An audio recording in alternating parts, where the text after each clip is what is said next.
మిత్రులందరికీ నమస్కారం. నేను మీ Ravinder Boddupalli. Welcome to my channel Ravinder Padi Pantalu. ఈరోజు ఘనజీవామృతం తయారు చేయటం ఎలా అనేది మీకు చూపిస్తాను.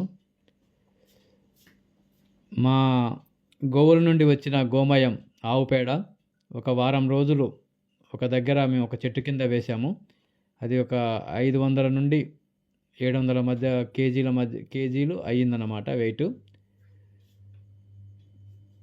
దాన్ని ఈరోజు మొత్తం మేము పల్చగా కొంచెం దూరంగా విడగొట్టడం జరిగింది.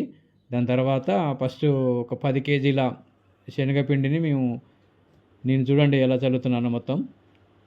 అలా మొత్తం 10 కేజీలు శనగపిండి చల్లిన తర్వాత ఒక 20 లీటర్ల ఆవు మూత్రం దాని మీద మొత్తం కలిసేలాగా చల్లామన్నమాట. తర్వాత ఈ ఆవుమూత్రం అయిపోయిన తర్వాత పుల్లటి మజ్జిగ కూడా ఉందండి. పుల్లటి మజ్జిగ కూడా స్ప్రే చేసాం,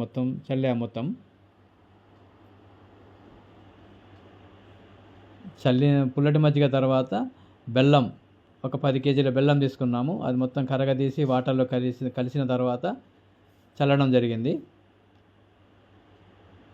అలా చల్లిన తర్వాత